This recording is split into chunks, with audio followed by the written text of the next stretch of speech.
Ted Ranghella, né à Metz, il a grandi à Talange entouré de sa famille. Frère protecteur, il avait tout d'un garçon comme les autres.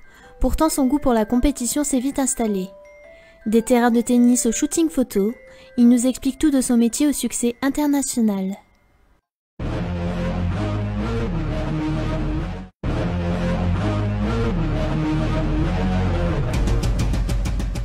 Moi j'ai la chance d'être mannequin professionnel depuis pas mal d'années maintenant. J'ai commencé mes premières photos à l'époque il y avait plus de 10 ans de ça. Ça a été un concours de circonstances et d'opportunités qui se sont faites petit à petit. Et là, ça fait, on va dire, peut-être 5-6 ans maintenant, un peu plus de 6 ans que c'est mon métier à plein temps. Alors, le tremplin, il s'est fait petit à petit. Moi, j'étais entraîneur de tennis au tennis club de Thionville et à Issy-sur-Moselle. Donc, rien à voir, très très loin de ce milieu de la mode.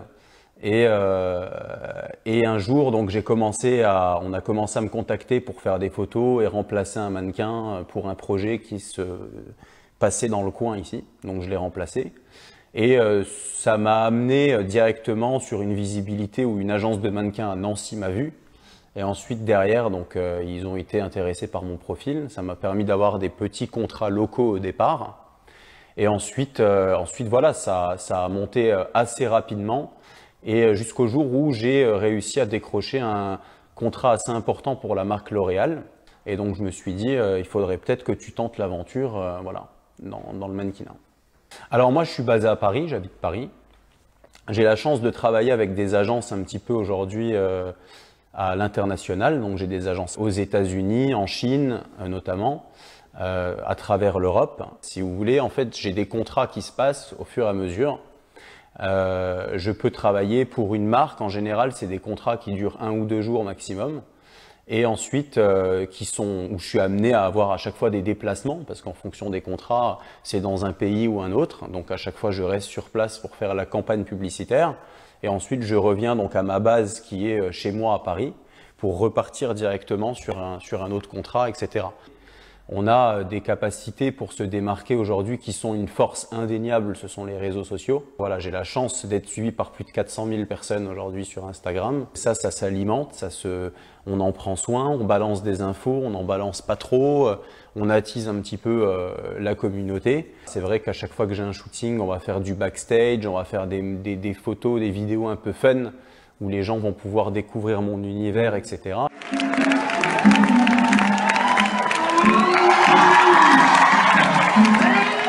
Pour ce qui est du fait que j'arrête jamais, il y a aussi une rigueur et une hygiène de vie qui est très importante.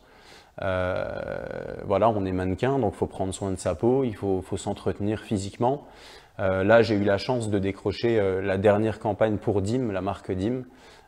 C'est une campagne mondiale, donc je suis dans bientôt en tout cas, je vais être dans tous les magasins Dim au monde, en affichage en PLV dans les magasins. Et ça, forcément, c'est des sous-vêtements, c'est des contrats en sous-vêtements, donc il faut arriver à la date d'échéance butoir, il faut être au top. Il faut avoir le poids qu'il faut être préparé physiquement, etc. Un petit peu comme un joueur de tennis, quand il prépare une compétition à l'international, c'est pareil. En fait, il faut être juste prêt le jour J et être au top le jour J. L'image des mannequins, qui est souvent d'ailleurs une fausse image, des mannequins qui sortent et qui font n'importe quoi, c'est très peu de personnes finalement par rapport à la réalité du métier. Il ne faut pas oublier que ma réelle personnalité, je la mets de côté en fait quand je fais ce métier. Et ça, c'est hyper important parce qu'il faut être caméléon, il faut savoir s'adapter dans le milieu dans lequel on travaille, en fonction des marques pour lesquelles on travaille. Et notre réelle personnalité, c'est-à-dire ce qui va nous toucher vraiment dans le cœur, c'est la famille, c'est ces valeurs-là. Et donc du coup, moi, quand je rentre chez moi le week-end, je décompresse totalement. Si on veut être mannequin professionnel, voilà, il y a des mensurations. Il faut avoir, que ce soit pour les femmes ou pour les hommes, il faut avoir une taille qui est indéniable. Une fois qu'on a ces critères-là de base et que vous avez le profil qui correspond, il ne faut pas hésiter à simplement se présenter en agence, même si on n'a pas fait des photos avec un book incroyable, etc. Il faut se présenter en agence et il faut aller voir des spécialistes qui, eux, vont vous dire s'ils sont capables de vous suivre ou s'ils sentent que vous avez du potentiel ou pas. être juste en phase avec vous-même en fait et faire les choses. Et après, on voit ce qui se passe. Après, c'est la vie qui veut que, machin, vous vous êtes planté, vous vous êtes pas planté. Mais au moins, quoi qu'il en soit, vous en sortirez vivant. Et là, je parle du mannequinat comme je pourrais parler d'autres supports, d'autres métiers en fait. Mais voilà, ça c'était, je pense, une phrase que j'avais envie de vous dire. Talange et les environs n'ont pas de barrière. Paris, c'est à 1h15 en TGV de Metz. Tout est possible. Voilà.